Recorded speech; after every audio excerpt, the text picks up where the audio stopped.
আজকে যে বিষয়ে সংক্ষিপ্ত পরিসরে আলোচনা করব, আলোচ্য বিষয় বর্তমান বাংলাদেশ এবং আমাদের করণীয়।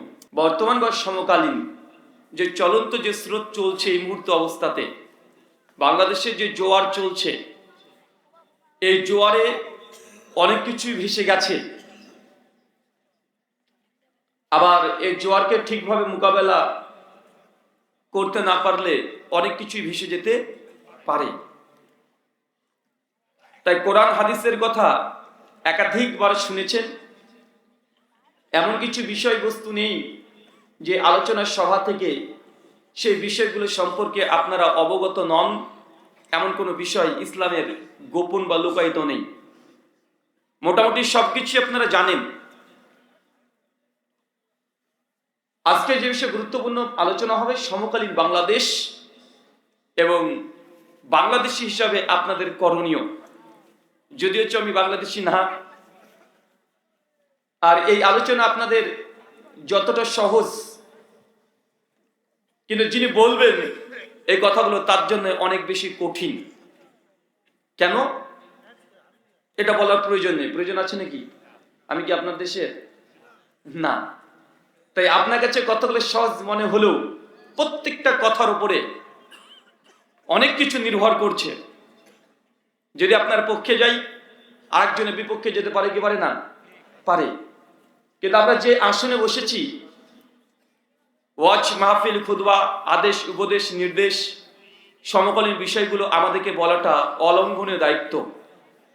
এই উম্মাকে সচেতন করা আমাদের অলঙ্ঘনীয় দায়িত্ব। আর এই জায়গাটা অনেক কঠিন জায়গা। যারা দাওয়াতি ফিল্ডে থাকে এবং প্রকৃতপক্ষে দাওয়াত মানুষকে দেয়, দাওয়াত দুই ধরনের।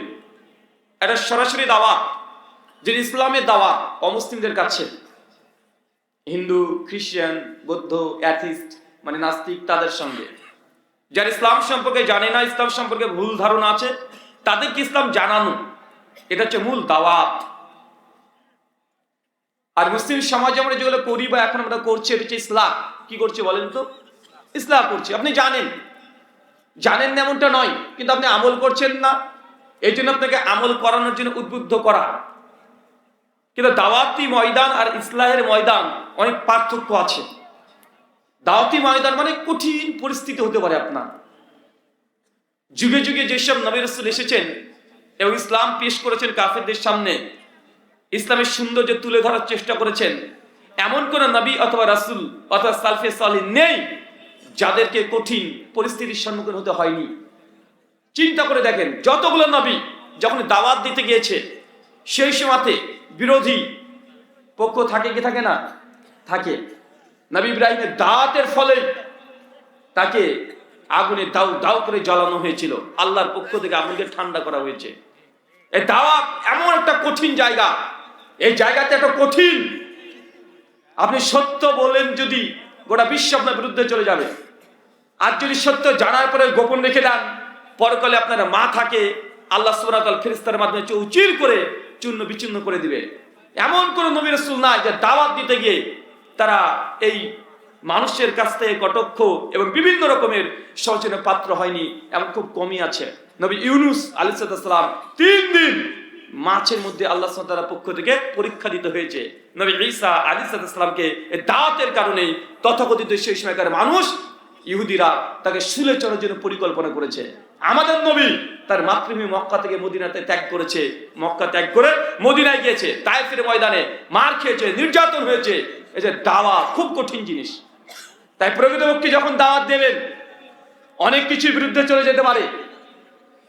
চলেন আজকে যে বিষয়ে আলোচনা হবে, সমকালীন বাংলাদেশ, আপনাদের করণীয়।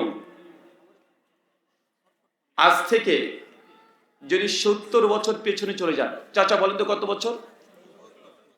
তাহলে বাংলাদেশ কি বাংলাদেশ ছিল? না। পাকিস্তান কি পাকিস্তান ছিল? না। আফগানিস্তান, কাশ্মীর, নেপাল, ভুটান কিচ্ছু ছিল না। একটাই দেশ ছিল, সেটা হচ্ছে ভারতবর্ষ, ইন্ডিয়া, একটাই দেশ।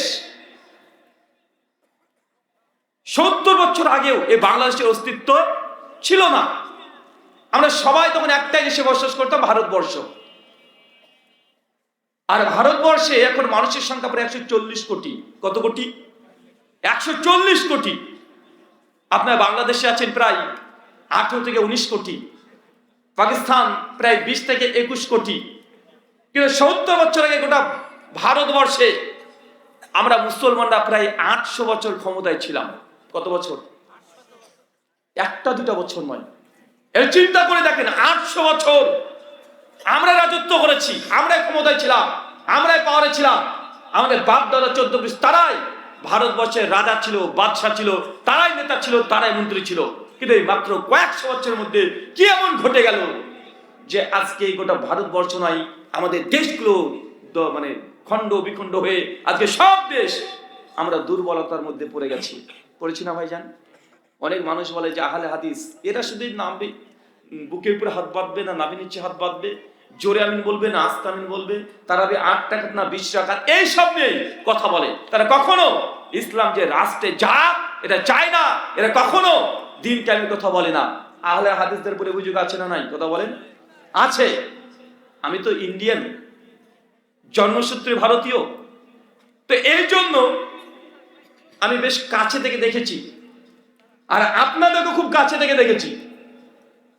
কারণ আমি মনে করি যতজন এখানে অবস্থান করছেন, আজকে আলোচনা শুনছেন, আপনি যতটা না বাংলাদেশকে চেনেন তার চাইতে একটু হলেও বেশি আমি চিনি বাংলাদেশকে, একটু হলেও চিনি।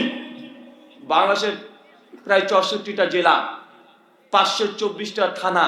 আপনি কটা জেলাতে ভ্রমণ করেছেন? কটা জেলাতে গিয়েছেন? কিন্তু আপনার চাইতে একটা জেলা হলেও আমি বেশি গিয়েছি কি যাই না? কথা বলেন। আপনি বাংলাদেশের যত মানুষের সঙ্গে কথোপকথন করেছেন তার চাইতে একজন মানুষের সঙ্গে হলে আমি বেশি কথা বলেছি।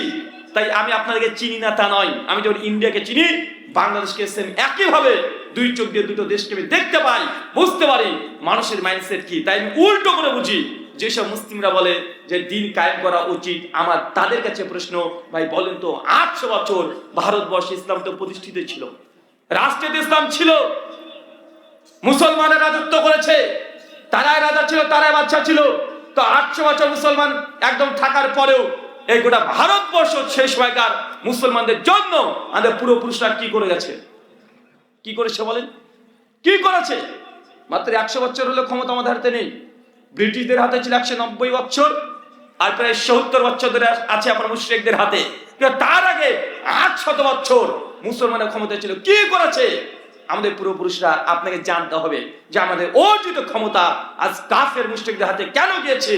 যতক্ষণ পর্যন্ত এই পয়েন্ট বের করতে না পারছেন ততক্ষণ পর্যন্ত মুসলিমদের ইসলামের আর কখনো বিপ্লব ঘটা সম্ভব নয়। মেডিকেল সায়েন্সের একটা আমি আগে বলেছি, আজকে আপনাকে ওই হালাল হারাম আদেশ উপদেশ নির্দেশ এই কথাগুলো বলবো না। আজকে আপনার চিত্রটা দেখাবো যে আপনি কোন জায়গাতে আছেন, কি পরিস্থিতিতে আছেন। কেন এটা জায়েজ ওটা না জায়েজ এমন কোনো মাসালা নেই যে আপনি জানেন না। জি চাচা, আপনি আমার চাইতে বেশি ভালো বুঝেন ইসলামটাকে, কারণ আমার বয়স মাত্র 30 পার হলো কেবল, আপনার 60 বছর পার হয়ে গেছে। আমার চাইতে অভিজ্ঞতা আপনার বেশি সব দিক দিয়ে। আমি যতটা না বক্তব্য দিয়েছি আপনি তার চাইতে বক্তব্য বেশি শুনেছেন, মানে আপনি আমার চাইতে অনেক বেশি জানেন। একই কথা আর কতদিন এই উম্মতকে বলতে ভালো লাগে? একই জিনিস কতবার বলতে ভালো লাগে? কোন হাদিসটা জানেন না, কোন কোরআনের আয়াত জানেন না, কি জানেন না আপনি? আপনি সব জানেন, জানার পর যদি না মানেন আমরা কি করতে পারি? আপনি জানেন না আল্লাহ নবী বলছেন মান তারাকা সালাতা মুতাম্মাদান ফাকাদ কাফারা, যে ব্যক্তি ইচ্ছাকৃত নামাজকে ত্যাগ করে দিবে এই ব্যক্তি কাফের। সে মুসলিম 253 নম্বর হাদিস। এই হাদিস জানা আছে না নাই? কথা বলেন। জানা আছে না নাই? কে জানে না? মুসলমান তো জানে। আরে হিন্দু সনাতনরাও জানে যে মুসলমানদেরকে নামাজ পড়তে হয়। দীর্ঘ 34 বছর ধরে শেখ আব্দুর রাজ্জাক বিন ইউসুফ হাফেজাহুল্লাহ বাংলাদেশের টেকনাফ থেকে শুরু করে তেতুলিয়া পর্যন্ত হাজার হাজার বক্তব্য দিয়েছে, বাংলাদেশের কোনায় কোনায় বক্তব্য দিয়েছে। জেনে বুঝে কেউ 1 টাকা সুদ খায়, মায়ের সঙ্গে জেনা করলে যে পাপ হয় সেই পাপ আপনি প্রতিনিয়ত করছেন। এ হাদিস জানা আছে না আপনার? জানা আছে না নাই? আছে। তারপরে যদি সুদযুক্ত অর্থনীতির সঙ্গে যুক্ত থাকেন, সুদী ব্যাংকে যদি চাকরি করেন, আপনার স্ত্রীকে যদি সুদ আনতে বাধ্য করেন, বিভিন্ন পরিস্থিতির সঙ্গে যদি জড়িত থাকেন, আমরা কি করতে পারি? আমরা তো শুধু বলতে পারি, আপনার জোর জবরদস্তি করতে পারি না। 34 বছর ধরে একই কথা মানুষের সামনে পেশ করা হচ্ছে। এখন আমি যে কথা বলবো, আমার পূর্বেও আলোচক সেই একই ধরনের কথা বলেছে। সুদ, ঘুষ, জেনা, ব্যভিচার, নেশাদার দ্রব্য, পর্দা, মেয়েরা জাহান্নামে যাবে, এই সব হাদিস আপনার সবকটাই জানেন। জানেন না? জানার পর যদি না মানেন, আমরা কি করতে পারি? আপনি শুনেছেন লা ইয়াদখুলুল জান্নাহ, ওই ব্যক্তি জান্নাতে যাবে না। আল কতে, যে সম্পর্ক ছিন্ন করেছে। তারপরেও আপনার বোন যদি আপনার বাড়িতে চলে আসে, ভাই আব্বা মারা গেছে, সম্পত্তির ভাগ দাও, আমি 4 কাঠা জমি পাবো। বড় ভাই যদি বলে খবরদার, জিন্দেগি তোমার বাড়িতে আসবি না, সম্পত্তি ভাগ বলে যদি আসিস, তোমার বোনই না, সম্পর্ক ত্যাগ করে দিচ্ছেন, ছিন্ন করছেন। এই হাদিস আপনার জানা নাই? জানা আছে না নাই? আপনার মেয়েকে সম্পত্তি ভাগ দিতে হবে, এই হাদিস জানা আছে না? আত্মসাৎ যদি 1 বিঘা জমি করেন, কিয়ামতের মাঠে 7 বিঘা জমি আপনার কাঁধে দেওয়া হবে, গোটা কিয়ামত আপনি নিয়ে ঘুরে বেড়াবেন। এই হাদিস আপনার জানা নাই? সবকিছু জানেন। আপনি জানেন যে আল্লাহ 3 শ্রেণীর মানুষের দিকে কখনো সুনজরে তাকাবে না। তাহলে 1 শ্রেণীর ওই ব্যক্তি, যে ব্যক্তি দায়ুস, মানে নিজের পরিবারকে ইসলামী পরিবার গঠন করতে পারে নাই, যারা বেপর্দা চলাচল করে, তারা কখনো জান্নাতে যাবে না। এই হাদিস আপনি জানেন না? কি জানেন না? সবকটাই জানেন। একই কথা আর কতদিন বলতে ভালো লাগে, আর কতজন বলবে? আজকে এখানে আমি আলোচনা করব, কালকে জুমার খুতবাতে এই কথাগুলো আবার বলা হবে। একই জিনিস, নেসাউন কাসিয়াতুন আরিয়াতুন, শেখ আব্দুর রাজ্জাক বিন ইউসুফ এই হাদিস বলে নাই? কথা বলেন। যে ওই নারী জান্নাতে যাবে না যে পোশাক পরেছে, তারপরে উলঙ্গ, কত চিৎকার দিয়ে বলছে।